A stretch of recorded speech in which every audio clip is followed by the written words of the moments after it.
On November 10th, 1940, Key Denson Pittman, who was a Democrat senator from Nevada, died.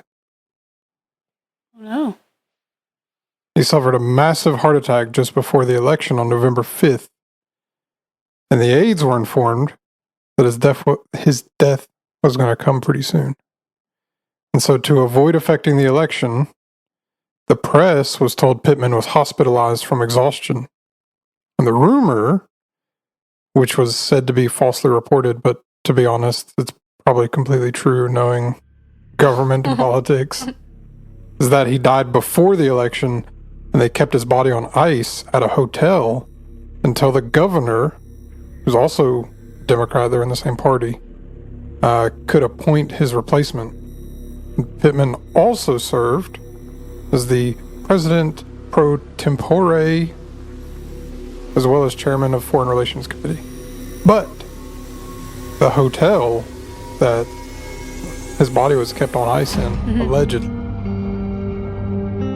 is the Mizpah Hotel, which is what this episode is on today. This is Country Roads Creeps. And this is an Olivia idea, isn't it? Mm-hmm. Yep. It's an Olivia idea. She actually, so this is about two things that are on her list. Because one is next to the other. Perfect. Sort of. In the same city. And I'll get to that a little bit later. Do you want to say anything before we get started? I don't think I have anything this week. Okay. Follow the Instagram and the Facebook page at Country Roads Creeps.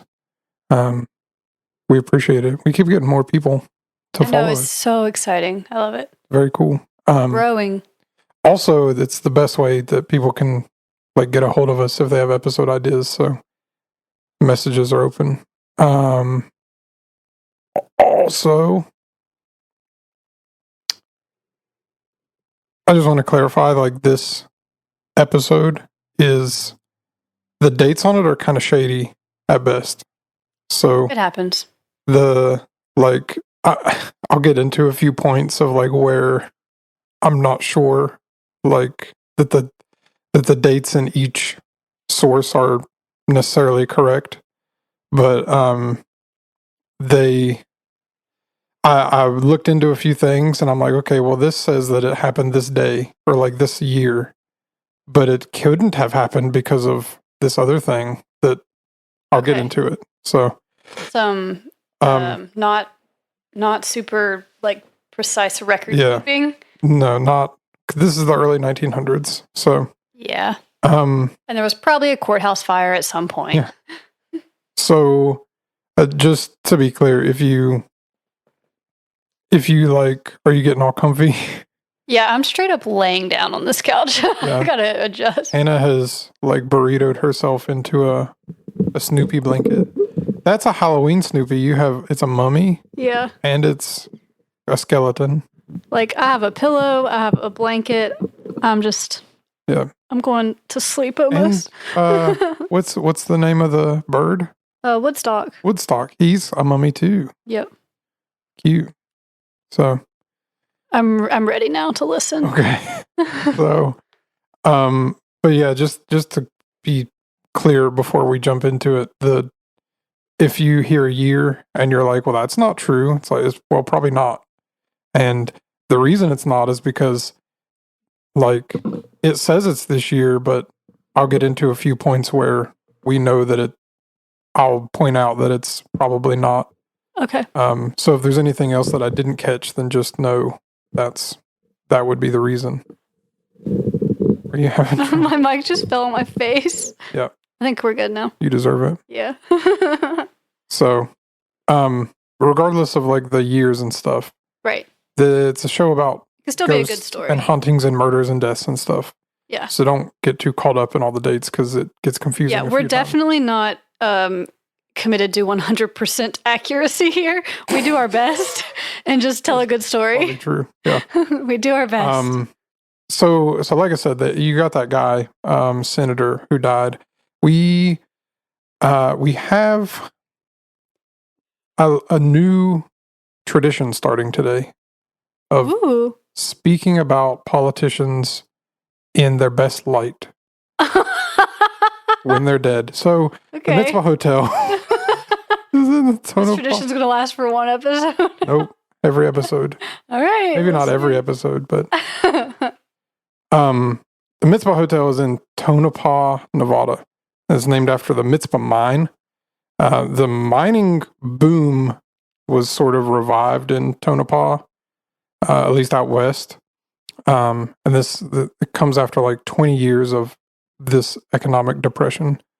So the Mizpah mine, the Silvertop mine, and the Desert Queen mine are some of the most famous in the area. Just kind of like a historical note. Some people might have heard of them if you watch History Channel like I do. So, You watch the Aliens guy? no, that's all disinformation ran by the government. So anyway, the Mizpah Hotel was built in 1905. Again, a shady date.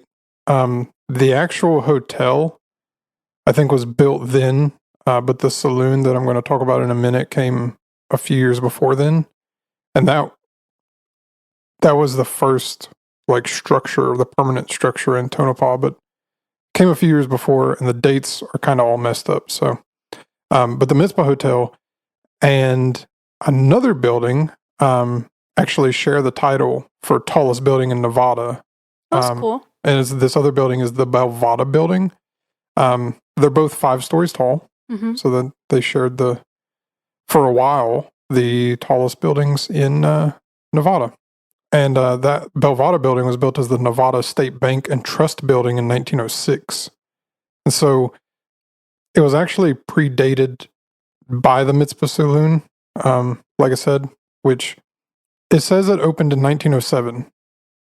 So the wiki says that, but that doesn't make any sense because the saloon was built years before the hotel, and the hotel, they say, was built in 1905.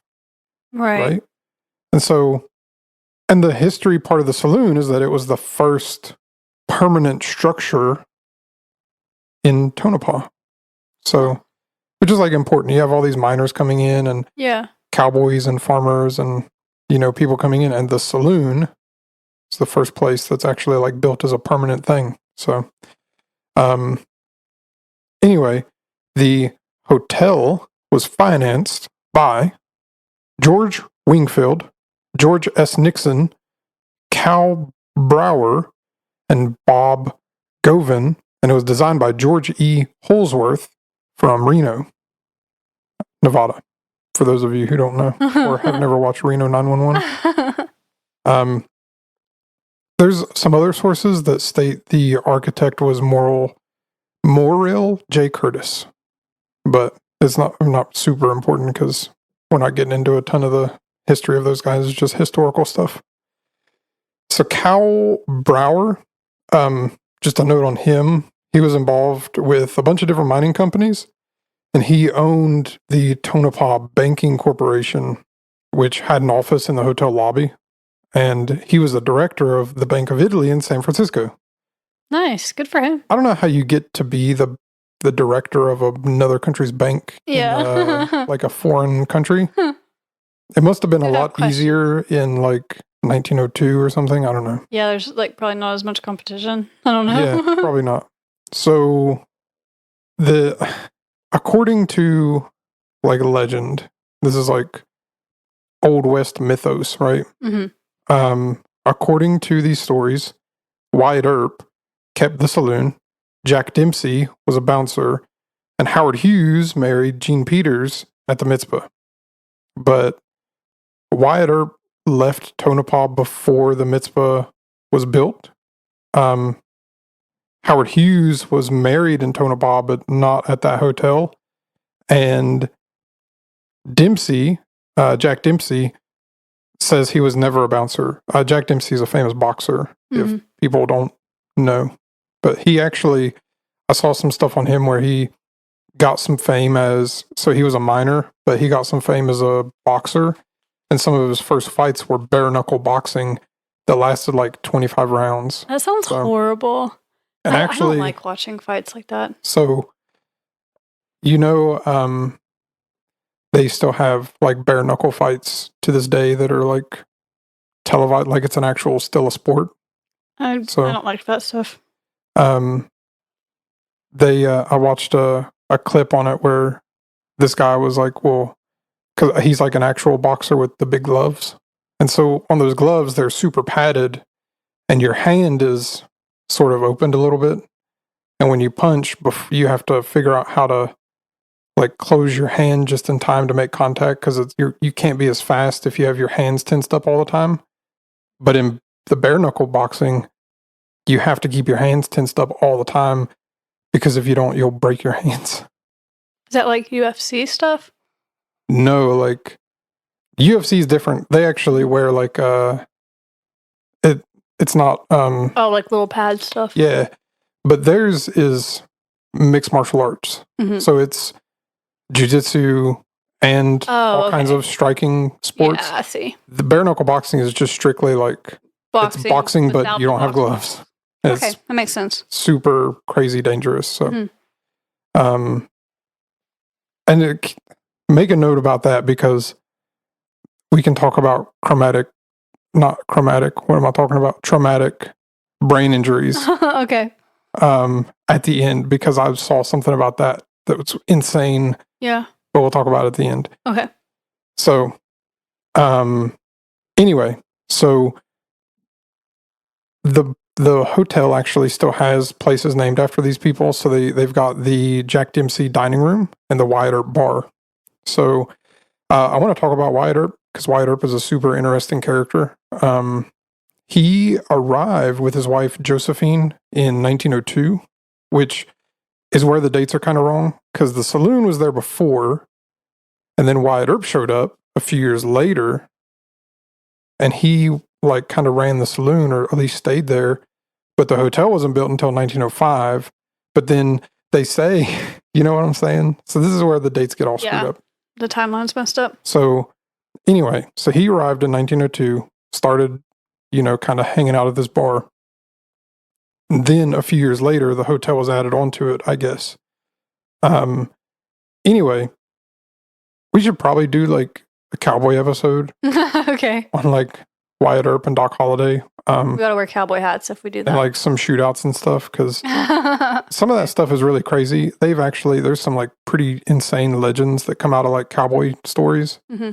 And they've also got some pretty interesting like spooky folklore for cowboys. But oh yeah, for sure. maybe it doesn't like fit into the scope of our show, but no, we can do it. It's our show. Also, yeah, I was gonna say I put it in my notes. I was like typing this out. Like I don't know if this actually like fits, but it's my show. I can talk about whatever I want. You want to talk about cowboys? We can talk about cowboys. So, it's fine.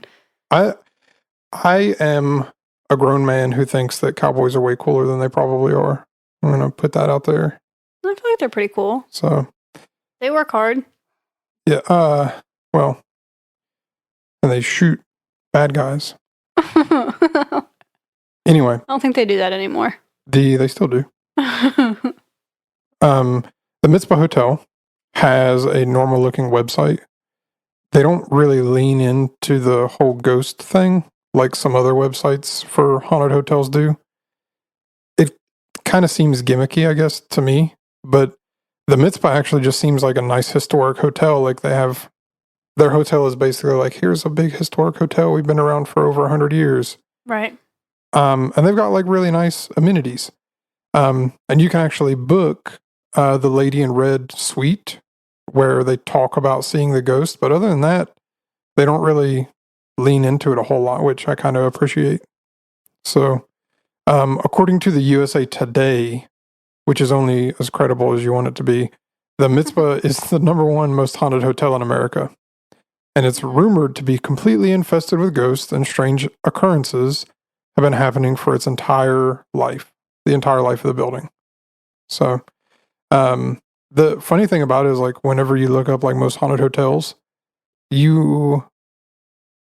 a lot of people haven't heard of this one, but it's almost always listed as like in the top 10 of haunted hotels. Really? Even some of the lists that I found, I looked through like 5 or 6 different lists. Some of them listed above the Stanley Hotel. Really? which I think the Stanley Hotel might be a little overplayed just because of The Shining. Yeah. That's fair. Maybe I'm wrong, but still. So, let me talk about some of the ghosts that are in this hotel. So the current owners, the Kleins, kind of welcome the ghosts and all the people ghost hunting and stuff. And they actually say that the ghosts like interacting with the guests, and the guests like encountering the ghosts. And there's a pair of ghostly children who haunt the third floor, and they're known to play pranks on the guests and are most often seen in hotel rooms and hallways. And there's a bunch of guests that have reported hearing giggling and hearing their doors open and shut on their own. And there's an unnamed soldier who haunts the third and fourth floors. His name is unknown. And all that is known about him is that he died at the hotel. But I'll say this. Now, Olivia is a big fan of Sam and Colby, those YouTubers. Yep. And they have like this huge channel that's dedicated to ghost hunting and stuff. So I kind of understand why she likes them now, because I was looking at some stuff for this and I ended up doing like a whole binge of I watched like 5 hours videos? of ghost hunting. Yeah. So, but there's some ghosts in the basement of the hotel. And Naturally. there's always ghosts in the basement. Everywhere. All the time. And Flowers in the Attic. That's a movie. Yeah. Is that? It's not the same thing. Is it? What is Flowers in the Attic? It's weird. Is it? Yeah. I don't know. I know that's a movie on Netflix. I don't know what it's about. It's weird. Is it? We'll talk about it later. Okay. Is it like kidnapping and stuff? It's just strange. Oh, geez. It's sad and bad. Now I feel bad about mentioning it. I thought it would. I was like riffing off the dome, and here we go. You're like, yeah, no, it's really depressing and sad and weird. So I didn't watch it myself. I read a synopsis about it and was like, oh, no thanks. Oh, geez. Okay. Most famously, the hotel is haunted by a ghost who the guests have deemed the Lady in Red, which is where the Lady in Red suite comes from. There's a lot of accounts of different ladies in red all over the place. It's kind of similar to the Lady in White, who's usually sighted in rural areas and associated with tragedies, car wrecks, etc. The Lady in Red is usually associated with prostitutes or wronged or murdered lovers. And so the Lady in Red in the Mizpah Hotel is said to be the ghost of a prostitute who was either killed by a client who beat her to death, or killed by an ex-boyfriend, or an ex-client who was jealous and caught feelings, or killed by her husband who caught her cheating after he missed a train. So, those are all very different reasons. yeah. Nevertheless, she was killed by a guy. It's somebody. sad. But this particular haunting was featured on season 5 of Ghost Adventures. Shout out Zach Bagans. Most interestingly to me, though, is there's 2 bank robbers who were murdered during a heist by their co-conspirator, and their ghosts are said to haunt the basement, giving cold chills and a strange sensation to visitors and staff who happen to find themselves there. The bank robbers got murdered at the hotel? Mm-hmm. Oh, I guess they fled there and were hiding there? Maybe. Okay. I couldn't find a ton on that particular story. Yeah, that's fine. I think either they had robbed the bank and their co-conspirator killed them afterward, or maybe killed them beforehand. Who knows? But those are the ghosts in the basement. We still don't know who's in the attic, but so the thing about the Lady in Red, though, is so like on the Sam and Colby video that I watched, they put they had their 2 friends with them who were girls, and the Lady in Red would not talk to them, Really? would not interact. Yeah. So if you're listening after this podcast, go look at the Mizpah Hotel episode of Sam and Colby on YouTube, and they They go into the Lady in Red suite, and they're like trying to talk and interact and stuff. Sam and Colby are in different rooms, and they're having all kinds of activity, and these girls aren't having anything. And so they're like, she's just ignoring us. And then they go to another part for like their final investigation, and they're doing this thing with like a spirit box or whatever. And they're like, do you want the girls to leave? And she's like, yeah, they're competition. So It's the interesting. ghost thinks that they're competition for money because she's a prostitute, I guess, was the whole thing. So anyway, that is not all for the town. There's more hauntings. And right down the road lies the Tonopah Cemetery and the Clown Motel, which is also on Olivia's list. Oh, yeah. I remember seeing that. And there's the curse. The curse. Yeah, the curse. Oh, no. We love a good curse. So the curse, Tonopah curse, town curse, I guess, comes from the Tonopah Belmont mine fire that happened on February 23rd in 1911. The fire was noticed at 5:50 a.m. And after an hour of looking for it, they discovered a pile of timber burning near the bottom of one of the shafts. So the shafts, the way they're constructed, is sort of hard to envision. And I couldn't really find a good picture of it to post either, but there's two shafts. The one is upcast and one is downcast. I don't know what that means. And like I said, I was trying to figure out like how they're arranged. Right. I think side by side and they connect in different places. But anyway, the superintendent of the mine told everyone to go to work because it was in a separate location and they could ignore it. So they were threatened with being fired, and that was enough to force them back into the mines. But the fire started spreading, and men were told to withdraw, everyone except for the people actively fighting the fire. But these are confused, stressed out, untrained men trying to remedy this disaster. Right. And some of them are disobeying orders, so that makes even more problems. And it caused more men to become trapped in the mine. And so, kind of back to the construction, the two shafts caused a reverse current of air. And so that made the fire spread faster, and the miners couldn't escape with how fast it was spreading. And so 17 miners died. 14 of them are buried in the Tonopah Cemetery, where visitors report orbs, disembodied voices, and other strange happenings. But the so-called real haunted hotspot is located right next door, the Clown Motel. Here we go. And then in my notes, oh, hang on. Let me get to this first. The Clown Motel features an entire gallery or showcase or something full of clown figurines and art. No, thank you. And the huge sign has a clown featured on it. And you would think they could make it not so scary, but it is. And I'm not really even scared of clowns, but this many in one place is definitely like unsettling. Are you posting a picture of this? I did. Okay, I good. posted a picture of like the gallery thing that they had. Good. Yeah. So That's funny.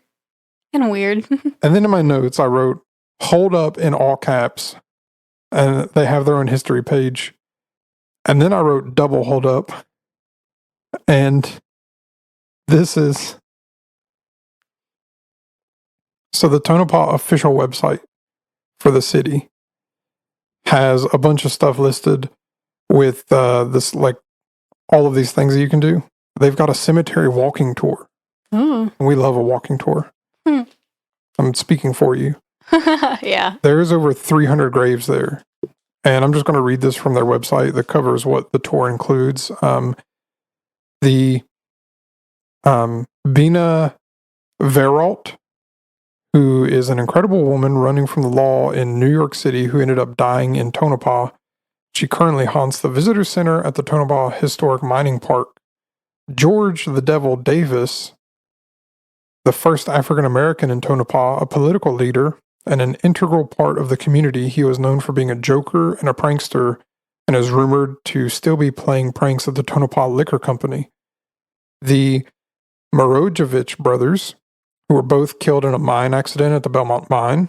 Big Bill Murphy, our local hero, who was killed in the Belmont Mine fire of 1911 while rescuing others. Tom Logan, Tonopah sheriff, a very popular man with a reputation for being honest and fair.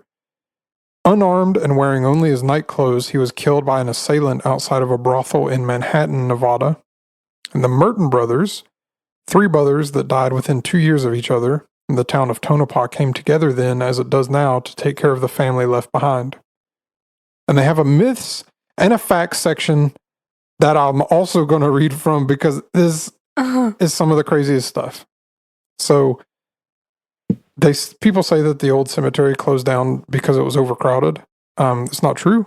The cemetery closed as the tailings of the Tonopah extension mine kept washing over the graves, destroying the headphones. The headphones? The headstones. What did I say? Headphones? No, I didn't. Yes, you did. Roll it back.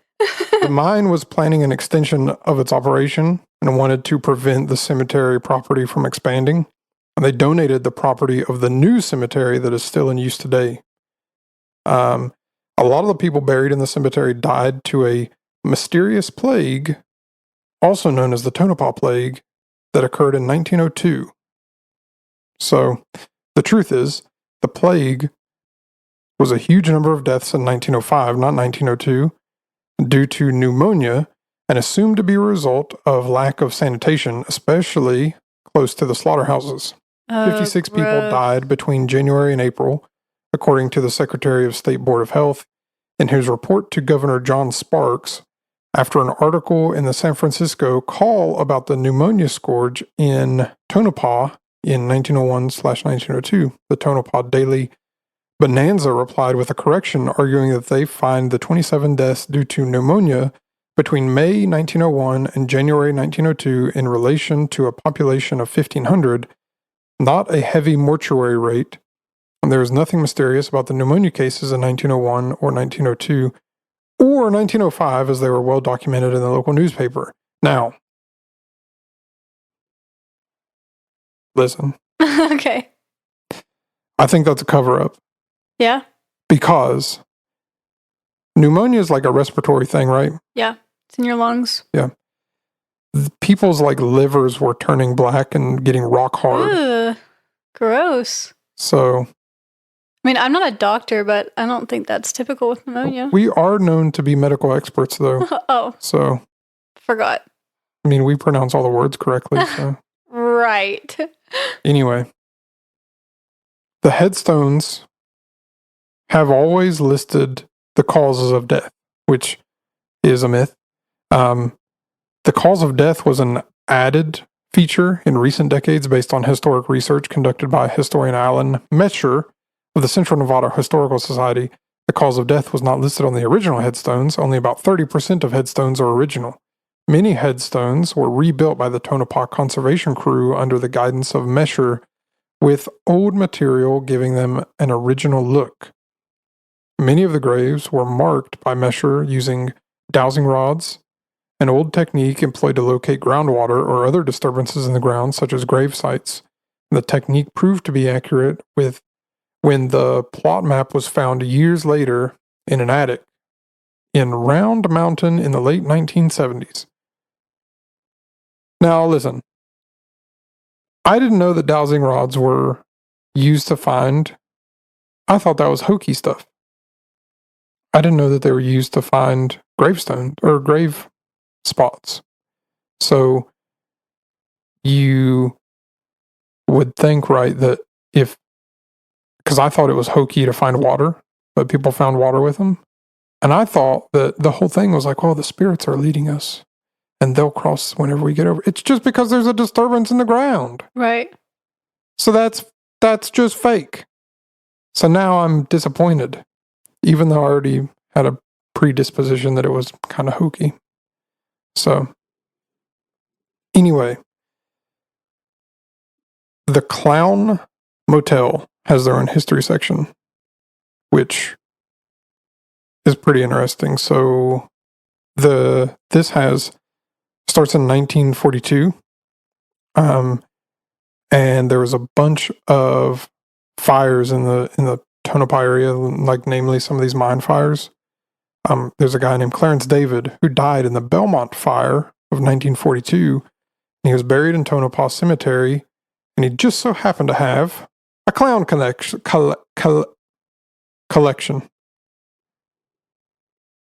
In 1985, Clarence David's children, Leona and Leroy, opened a motel next to the cemetery where their beloved father was buried. They displayed all 150 of their father's clown collection. That's so many. And it was an instant hit. It's too many clowns. In 1995, Bob and Deborah Perschetti bought the motel, and guests left reviews saying how good of a host Bob was and how you could tell he was really passionate. He was really passionate about the town and the history. So he's a cool guy. In 2015, the Ghost Adventures crew came to visit, and they caught some things kind of note. There's a dark apparition, a shadow person type thing. There's a voice saying hello, it turned on while they were using a spirit box. And on the video, they had one of the clown's figurines' hands move off of its leg without anything touching it entirely by itself. So after that, cool guy Bob Perschetti said things really took off, and people started to donate clowns and book their own stays at the motel to see the spook show for themselves. So there's a guy named Christopher Sabella who's a writer, and he started a Kickstarter to fund a month-long stay in the motel to experience the supernatural for himself. And he wrote a comic book about his experiences. There's a guy named Joseph Kelly who directed a short film where this group of like young, I guess, college student age people are stranded and they stay at the Clown Motel, but they unwittingly unleash an evil clown spirit. So I'll have that. No one likes that. No. In 2017, the Perchettis put the motel up for sale for $900,000 with the strict condition that the motel must remain running and the owners have to look after the clown collection. So the Mayhars bought it in 2019, and they have been experienced hoteliers, is the word, and they have been doing renovations and planned more improvements to the hotel or the motel to honor the legacy. By the way, do you know what the difference between a hotel and a motel is? I mean, motels are smaller. I don't know the technical differences. Is the motel like you access the room from like the outside? Yeah. And hotels you go in down a hallway and stuff? Yep. Yeah. Yep. So on the booking page of the website, all of the rooms have like clown murals.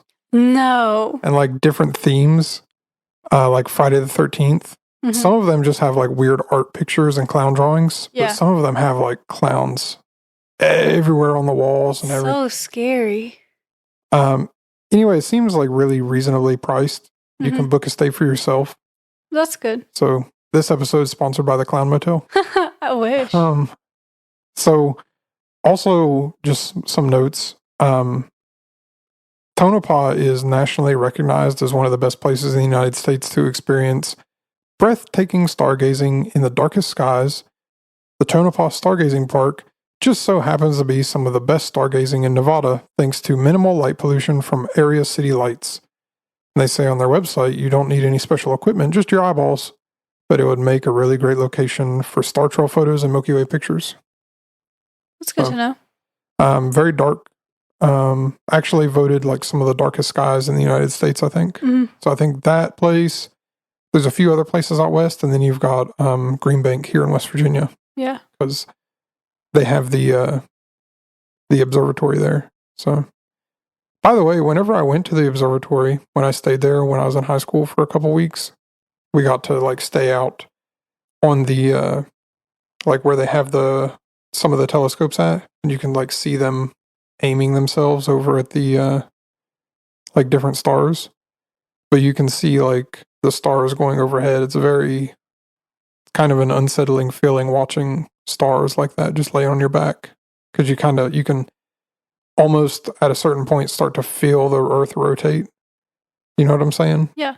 And so it's also even more scary if you like kind of think of yourself as like, when you look at space, you're looking down into space. You know what I'm saying? Because you're being held up by the Earth. So if the Earth wasn't holding you up, you would just fall out into the space. Or you? So, Hmm. you know what I'm saying? Yeah, I get what you're saying. So if you're like, the Earth's just holding me up, like I'm stuck here with glue, watching stars rotate underneath. It's crazy. Anyway, the Belvada building that I mentioned in the beginning, it was a state bank and trust building until the nationwide financial panic hit 4 months after the building was completed. And the owner, Thomas Rickey, was arrested and indicted on embezzlement, and the bank closed. And so in 1908, the Nevada First National Bank of Tonopah moved in. And I guess it's since been converted into another hotel, non-haunted as far as I can tell, but who knows? Yeah. And Tonopah also has a turquoise mine where you can go dig your own turquoise. So that's it. Well, that's pretty cool. End of the episode. Dig your own turquoise, make some jewelry or something. Yeah. That's pretty cool. So, you want to go there? I do want to go there. I want to go to Tonopah really bad. Melinda likes to go out west. Yeah. So maybe we'll go and I'll push her in a mine or something. Don't say that. You know what's going to be the worst thing? What? Like, if we ever go anywhere and she gets hurt, podcast isn't going to do me any good. No, it's incriminating. So. I think I would pass on the Clown Motel, personally. It's cool place, it sounds like, but not for me. Yeah. Yeah, I think if you're in it for like a creep show, yeah, go to the Clown Motel. Seems cool. Seems like they have good owners. I would probably prefer the Mizpah, but you know. Yeah. Yep. It's interesting. So.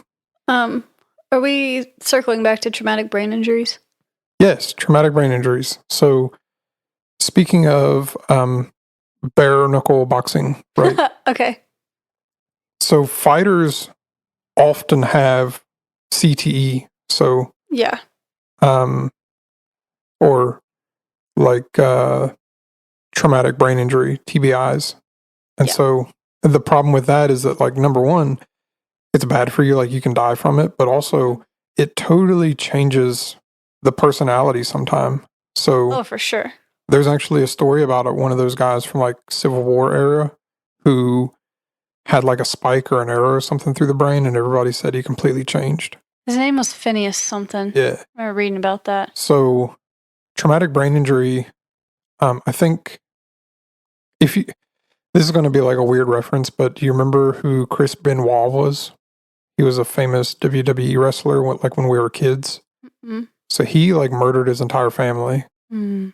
And people say that it was probably because of, like, he probably had some kind of psychotic break because of his traumatic brain injuries that he suffered while WWE wrestling. But a lot of UFC fighters have this. And they'll have like big concussions that really mess them up for a long time. They have like their ability to remember stuff is impaired. Their ability to retain information and learn new information is impaired. Their ability to just move around like normal is impaired sometimes. Yeah. Depending on how severe it is. But also they can have like these psychotic breaks where like they kill people. And but I watched a clip of this doctor who talks to a lot of like football players, UFC fighters, all this stuff. And he was like, you know, a lot of people think that traumatic brain injury only happens when you get a concussion. Like for a long time, it was when you get knocked out, that means you have a concussion, but that's not necessarily the case. You can get a concussion without being knocked out. But what they said was for a long time, well, if you get a concussion, that's fine as long as you don't get knocked out, because if you get knocked out, you're going to have one of these TBIs happen to you probably. And then what they found out was like, actually, no, your brain's pretty tough.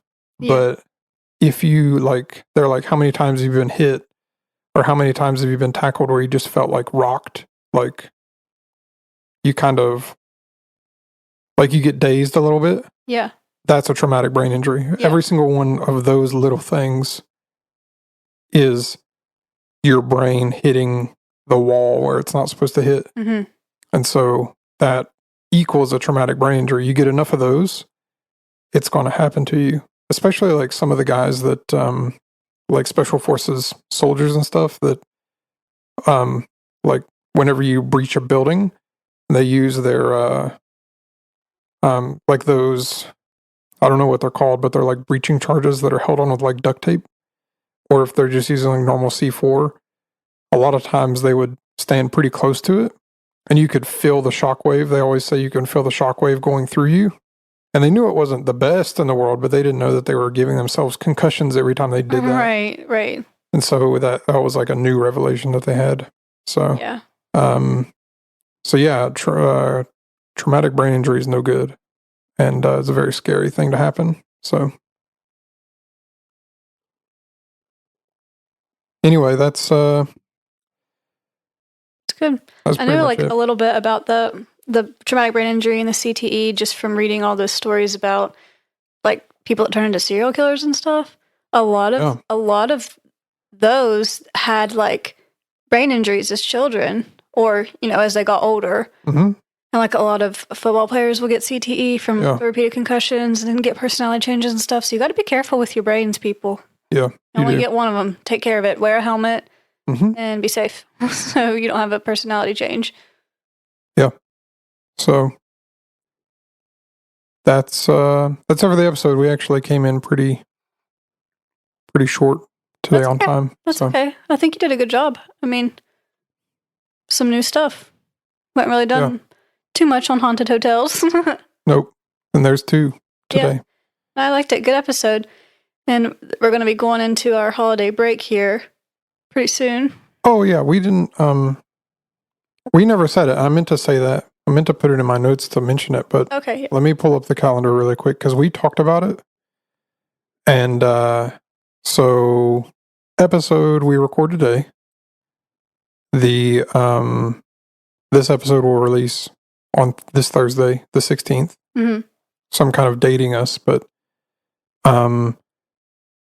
we are going to. We do every other week, so it's not really going to mess us up for Thanksgiving. Right, because we wouldn't be recording next week anyway. So we're going to record on the 27th. That episode will release on the 30th. And then we will record on the 4th. That episode will release on... No, we won't. We're going to record on the 11th. Well, they don't need to know when we record. Just say when the episodes are coming out. It'll come out on the 14th. And then we're going to skip the next one. Because the next time that we would have one come out would be Christmas. So... I don't think that's right. It would be right after Christmas. Okay. So we're going to skip that one. And we're going to come back on... I think we said we're going to record again on the 8th. And put one out on the 11th, starting the new year. So it doesn't really matter. We'll be around. Yeah. We'll be around. You'll still have episodes coming. We're just slow it down a little bit after the cryptid extravaganza. Yeah. So yeah, back to normal a little bit. Back to normal episodes, but unless I'm like totally misdoing my math. It's all right. That's all subject to change. Yeah. It's our show. Yeah. So no, the man can't keep us down. So that was pretty good. I'm going to be thinking about creepy clowns for the rest of the night. Yeah. Which is really good considering you just said, actually both of us had the same dream last night. Yeah, weird. Yeah. So maybe we both had a dream about like getting robbed or getting the houses broken into. Yeah. Which is unsettling. Yep. For us both to have a dream like that. So maybe it'll be a clown. I sincerely hope not. Yeah. I'd rather it just be a dude than to be a clown. A clown's worse, right? Oh, way worse. Way worse. Do you think clowns, like, I'm not really scared of clowns, you know what I'm saying? Like, I know people but they're like a little creepy. Yeah. I don't have a phobia of them like some people do. But yeah, I know some people have like that really visceral reaction to clowns. Yeah. I understand like the scary clowns. Right. But normal clowns I don't really have a problem with. Yeah. It's definitely creepy. I wonder if that has anything to do with like the Uncanny Valley thing. I don't know. I think they're just unsettling. Yeah. Do you know which episode you're going to do next time? I have no idea. I haven't decided yet. That's good. It'll be a surprise for everyone. I think, as per usual. We mentioned like a long time ago, I don't know if we mentioned it on the show, but for like the last episode in December, if we did like a Christmassy kind of thing, like the Solder children. Oh, yeah. Because though they were killed or kidnapped or whatever on Christmas. Yeah, and did that happen in West Virginia? Yeah, Fayette County. Yeah. That's So a sad story. right down the road. Yep. Yeah, maybe something like that. Or do that more in December.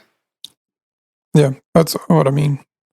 But yeah, I already got all my episodes for the next year and a half planned out. So no, you don't. No, I don't.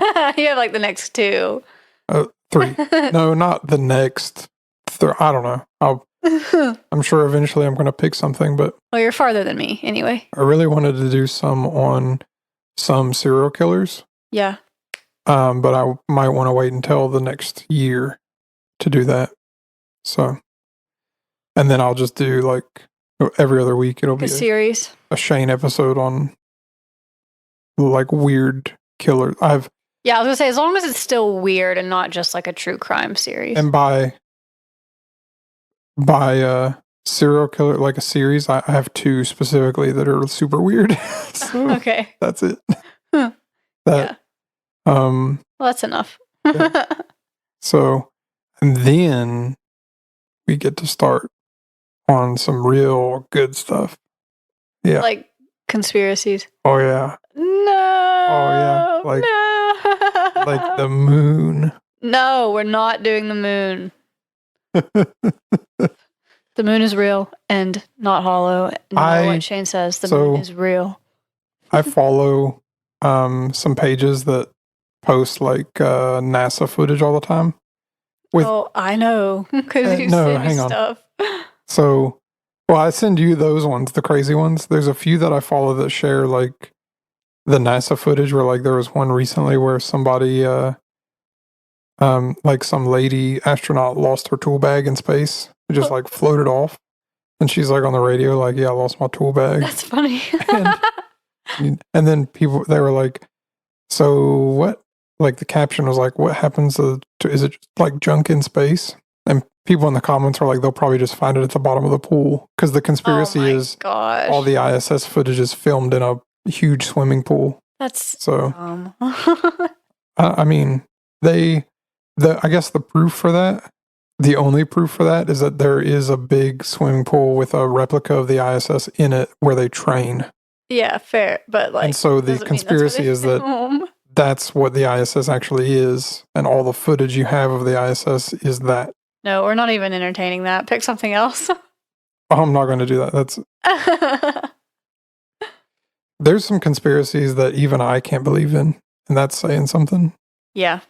So, space is sort of real. Sort of? Yeah. What do you mean, sort of? You ever been there? Just kidding. We're not doing space is real. So, I do like the hashtag though, space is fake. And the problem with like some of the hashtags though is that like every social media platform blocks them. Yeah. Stuff like hollow moon, flat earth, space is fake. And they block them and people are like, they're trying to hide the truth. And it's like, at a certain point, you're like, you know what? Like maybe they are. Not that maybe they are. Maybe there's something that they're getting to where, you know what I'm saying? Like where they're like, we don't want them finding out that like, oh, actually the space is real, but it's so full of aliens now that we have to keep a hologram over the entire Earth to make everybody think it's just normal. Normal space? Yeah. Not alien-filled space? Yeah, so. That's funny. Mm-hmm.